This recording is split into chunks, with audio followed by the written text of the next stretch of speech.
Coming up on a Humankind special, a majority of Americans disapprove of the U.S. Supreme Court, according to several recent polls.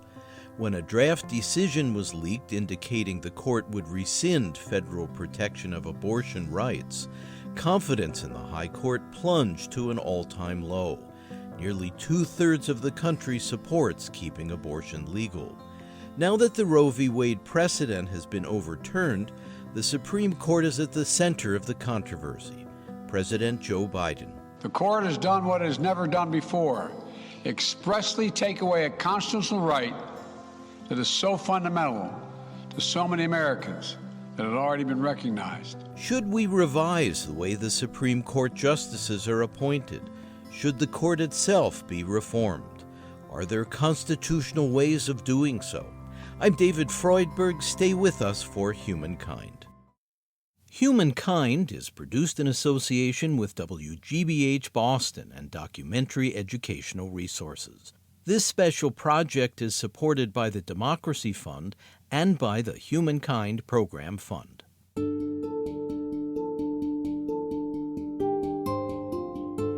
Fixing how federal judges are nominated and retooling the way our court system functions. You're listening to a Humankind special, part of our series Judicial Independence. I'm David Freudberg.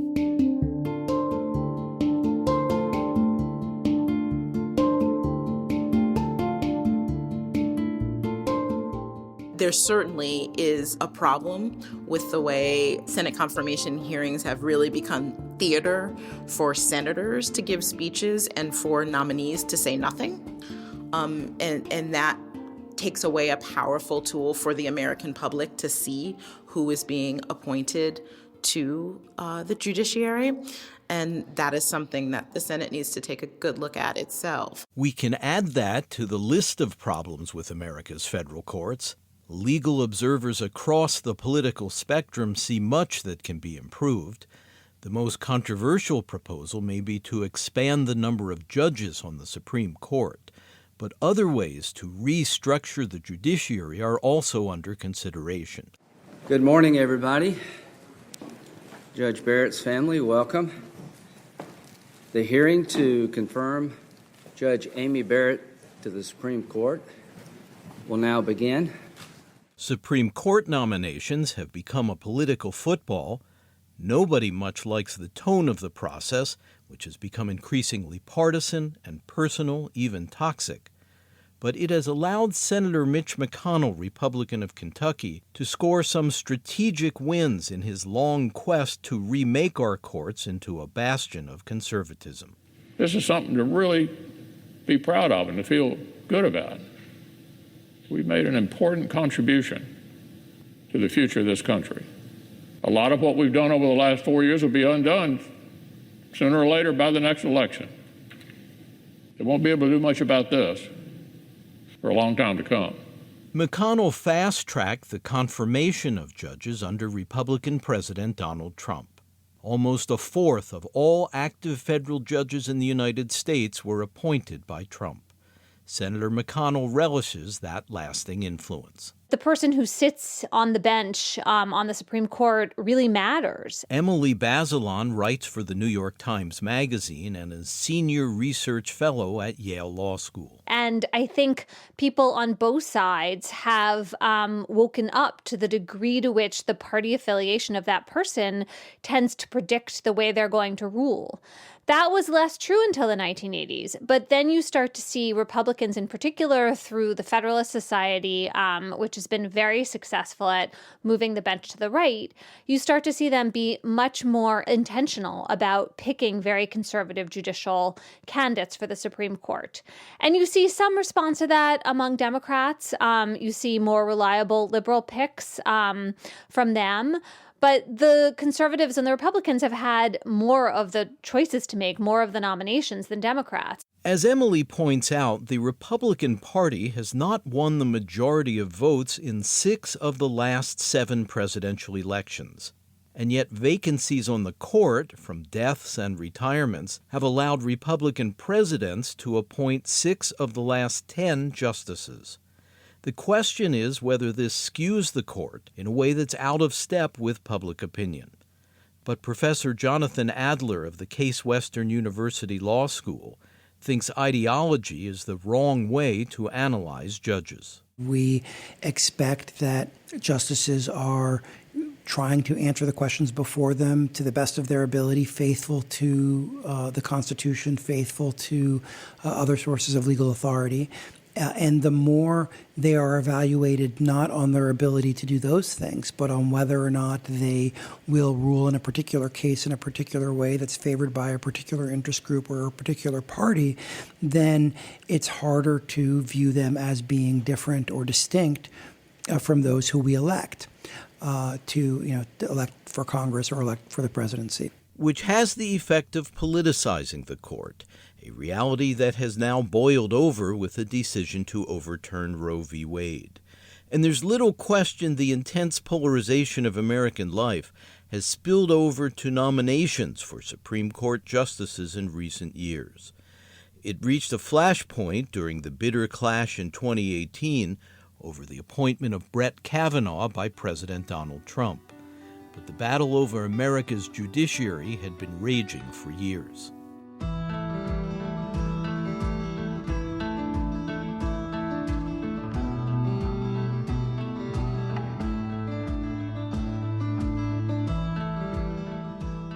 Rulings by the courts touch so much of the way Americans live. Healthcare, immigration, elections, abortion, climate change, civil rights, gun ownership, and so much else. In our constitutional republic, the decisions by judges have consequences, which is why so much is on the line in how the judiciary operates. Kimberly Atkins in Washington, an attorney and journalist now at the Boston Globe, has reported on the Supreme Court for nearly a decade.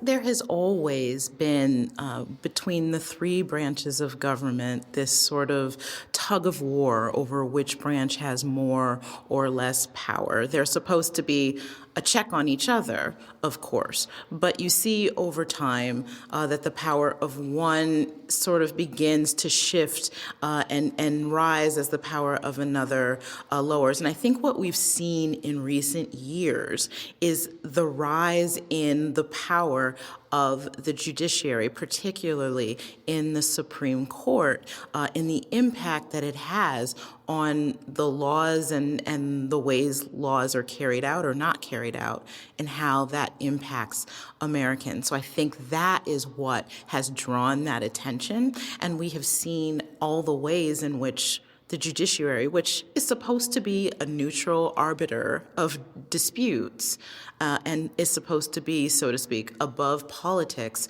just how much politics impacts the courts, impacts the justices, even individually. We're seeing more examples of that, and I think that's raising the consciousness about it.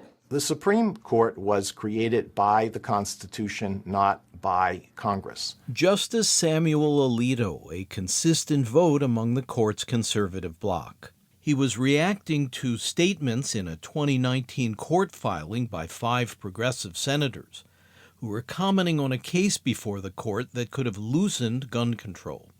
The senators, who were appalled after a period of mass shootings, warned that a court moving sharply to the right might need to be reorganized by Congress. Under the Constitution, we exercise the judicial power of the United States. Congress has no right to interfere with that work any more than we have the right to legislate.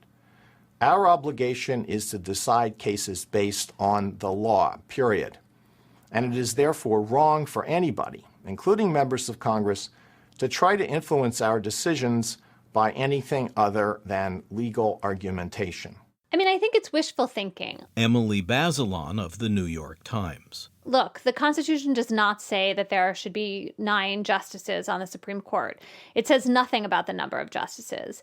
In the 1860s, the court switched from 6 to 9 to 10 to back to 9.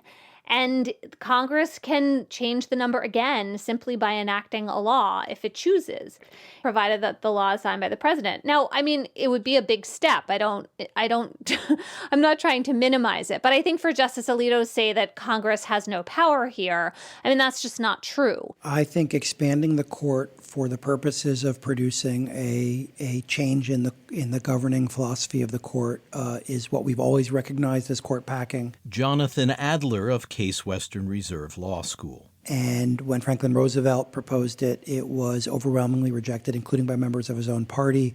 The report that the Senate Judiciary Committee, which was headed by folks of his own party, produced on his proposal, completely excoriated him for proposing that. President Roosevelt's plan in 1937 grew out of frustration that his New Deal policies passed by Congress in the Great Depression were being nullified as unconstitutional by a group of older conservative Supreme Court justices. At risk were the Social Security Act and a law that allowed collective bargaining by unions. So the president's proposal was to appoint a new justice for each one on the court over the age of 70. Opponents derided the plan as court packing.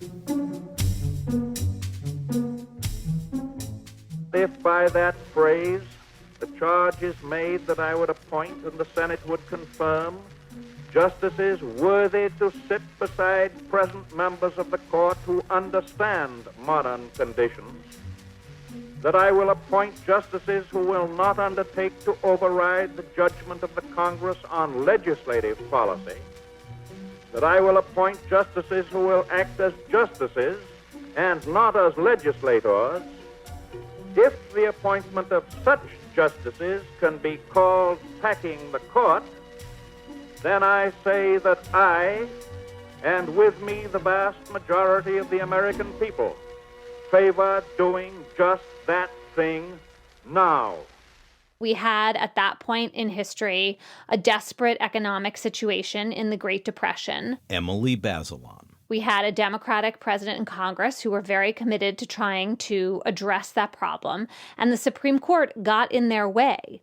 If we have a similar situation in the United States again, Congress and the president are going to act. They're not going to let 9 unelected people who have no army stop them from something really important they think they want to do. The question is whether the court really has any interest in bringing the country to the brink of that kind of constitutional crisis. And I think if the justices don't want to invite that kind of loss of power or trimming of their own sails, then they're going to need to be careful about how far to the right they actually go. And there are hints that some in the court's conservative majority may have goals beyond overturning Roe v. Wade, which could then provoke a forceful response. We have a very clear precedent for this. Aaron Tang is professor of law at the University of California, Davis, where he specializes in constitutional law, federal courts, and education law. He has clerked at the U.S. Supreme Court. In 1937, when FDR announced his proposal to add 6 justices to the Supreme Court, it worked in a sense. 1 month after his announcement, the Supreme Court upheld 3 key laws, 1 state law, 2 federal laws that of the kind it had previously struck down, a clear change in behavior from the conservative rulings that preceded it. It worked. The court-packing threat created what historians have called a switch in time that saved 9. Owen Roberts switched his vote, but also Chief Justice Hughes did in some cases as well. And so FDR's mistake was not calling victory, was not stopping while he was ahead. Right after that ruling, he could have said, we don't need to pack the Supreme Court. The justices have clearly signaled that they will allow the people to have minimum wage laws, labor law, the regulations, economic regulations we want. We don't need to pack the Supreme Court. His mistake was to continue pushing that proposal when there was no need.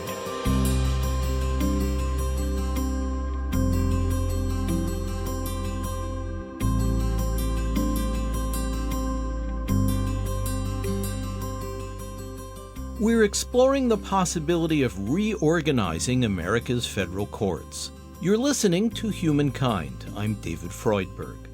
For more information on this segment, part of our project Judicial Independence, and To obtain audio downloads or CDs, please visit humanmedia.org.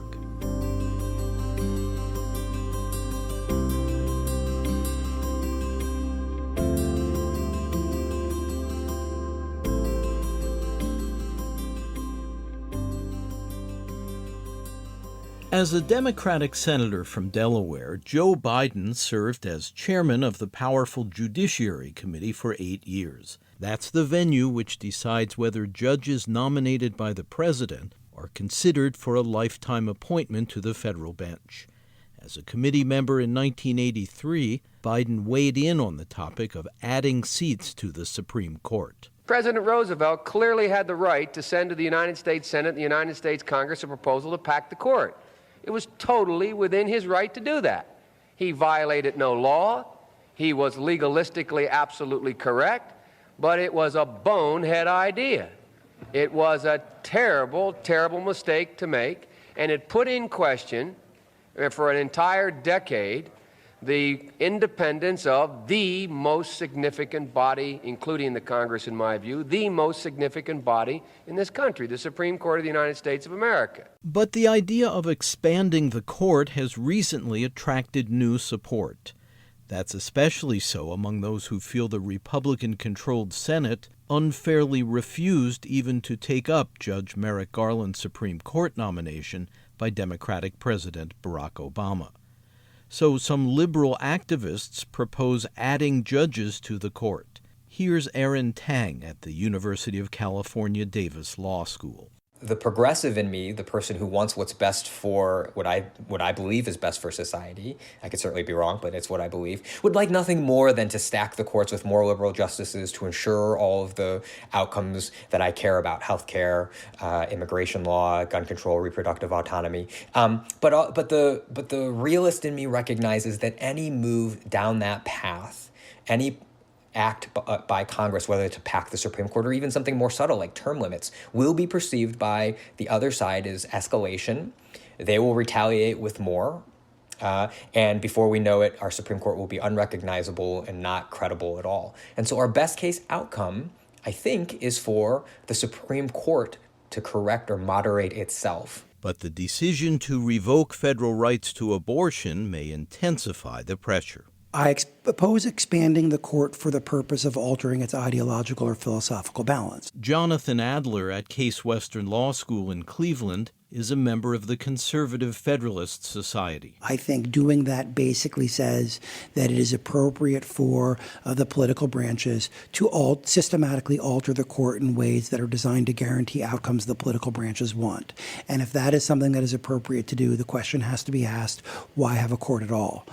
Because one of the roles the court is supposed to play is to be a check on the political branches, is to refuse to enforce actions taken by the executive or legislature that it disagrees with.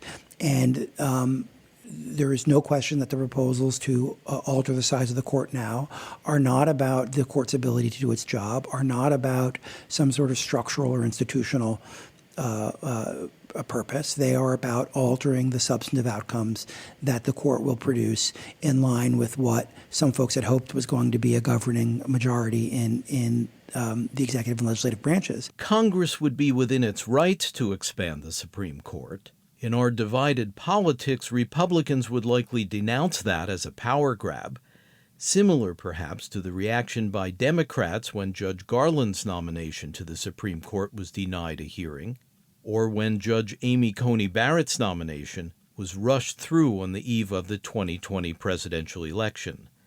Senator McConnell had been remarkably effective in loading up the courts with Republican-appointed judges.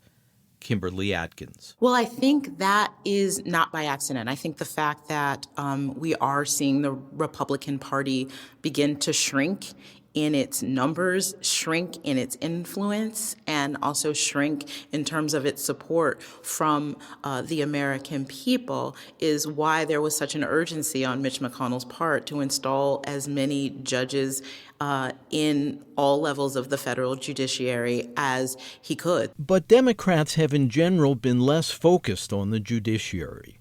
Polling shows Republican voters who prioritize issues like abortion and gun ownership are much likelier to see the courts as a bulwark for their concerns. As Kim Atkins points out, Democrats never made the judiciary a centerpiece of the 2016 presidential campaign, the same year that Garland's nomination was shut down without a vote. Democrats have not really ever done that. Republicans have been very good at messaging that the courts are needed to protect the ideals that they see. And so we see the result of that, which is a very conservative court, which will probably, no matter what reforms may or may not be implemented, the judiciary is going to be very conservative for a very long time. One step that we should take, and something I advocated at the time Merrick Garland was nominated and at the time that George W. Bush's circuit court nominees were being blockaded and filibustered, is that all judicial nominees should get a prompt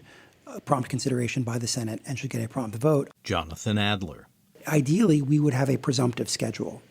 Ideally, we would have an understanding that when a nomination is made, it is considered for a particular amount of time, that hearings occur within a particular time, votes occur within a particular time, and that an agreed upon presumptive schedule would determine whether or not nominations get considered and filled prior to an election. That's something now for close to 2 decades I have been calling for members of the Senate on a bipartisan basis to agree to those sorts of rules in advance, precisely so we would not have what we had occur in 2016 and what occurred in 2020. But in the absence of that sort of agreement, it should not surprise us that it is instead an exercise of political power.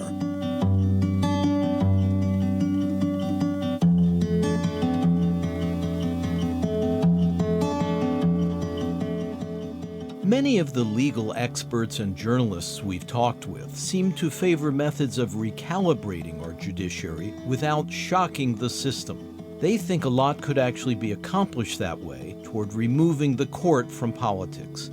And they're sensitive to the sharply polarized environment that currently characterizes the United States. Attaining progress, they believe, may mean avoiding extremes. Emily Bazelon of the New York Times. Chief Justice John Roberts is in a different position from any other member of the court because the court has his name on it. It's the Roberts Court. And he doesn't want it to be remembered as either a tragedy or a farce, right? When you think back to the courts, there have been a few different naders, but one of them is what we call the Lochner era, when the court really moved so far toward the interests of corporations over workers that it became a national embarrassment. That was a very reactionary kind of court. The Lochner era is discredited universally, pretty much in the legal world. And I don't think Chief Justice John Roberts wants the Roberts Court to be remembered that way. And that does have some bearing on him. Although deeply conservative, the Chief Justice tried without success to steer the court's majority away from an outright reversal of Roe v. Wade. And on other occasions, he has sought to exert a moderating influence. In November 2020, 1 week after the presidential election, the Supreme Court held a high-profile hearing about a challenge to the Affordable Care Act. At stake was health insurance for more than 20 million Americans. At one point, Chief Justice Roberts said that lawmakers could have repealed the act themselves. I think, frankly, that they wanted the court to do that, but that's not our job. The Chief Justice seemed to be signaling that he wished to stay in his constitutional lane, perhaps a gesture of moderation at a moment of rancorous partisanship. Another consideration in judicial reform is tightening the rules for judges. Ensuring that Supreme Court justices are impartial is essential to their credibility, especially at a time when so many Americans are poles apart from each other. Kimberly Atkins. The Supreme Court, for example, is meant to be a neutral arbiter of cases that come before it. They're not supposed to be advocates. They're certainly not supposed to be putting a thumb on the scale in one way or another.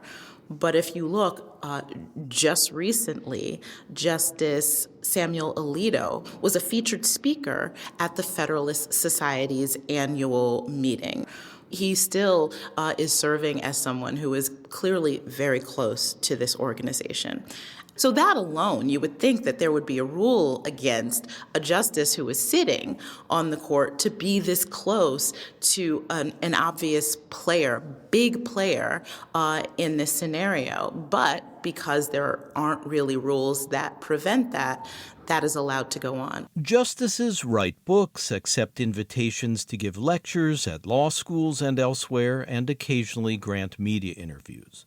The question is, does associating with organizations that hold strong views on issues that are before the court create a perception that judges are biased? The justices of the Supreme Court are bound by the Judicial Code of Ethics, and they're also bound by due process principles, but the enforcement mechanism rests with each justice himself or herself. So essentially, they make the decision about whether or not they, say, recuse themselves from a case where they may be close to some of the litigants or have some other potential perceived or real conflict of interest. A subject that's come up recently regarding Ginny Thomas, a conservative crusader who had extensive dealings with the Trump White House and who's married to Justice Clarence Thomas.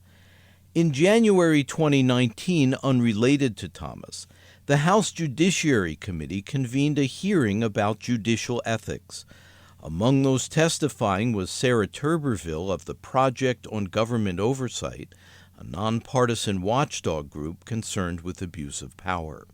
She cited potential violations of judicial codes of conduct, known as canons. Take, for example, the comments of Justice Ruth Bader Ginsburg made to the New York Times in the midst of the 2016 presidential campaign, where she said, "I can't imagine what this place would be, I can't imagine what our country would be with Donald Trump as president." This seems an obvious violation of the fifth canon prohibiting political activity. Or look to Justice Brett Kavanaugh's conduct during his 2018 confirmation hearing, where he described the allegations of sexual misconduct against him as a partisan conspiracy, threatened that what goes around comes around, and demonstrated hostility towards senators inquiring about his fitness for office. This rather plainly violates Canon 2, requiring judges to avoid impropriety and the appearance of impropriety. The first model code of judicial conduct was published by the American Bar Association nearly a century ago. Based on that, the Judicial Conference of the United States, the policy-making body for our federal courts, adopted its Code of Conduct for United States judges in 1973. This code binds a wide range of judges in our federal system, from circuit courts of appeal to judges on the U.S. tax court. In fact, virtually every individual serving as a judge in this country is held accountable to a basic code of conduct. The glaring exception is the 9 justices on the Supreme Court.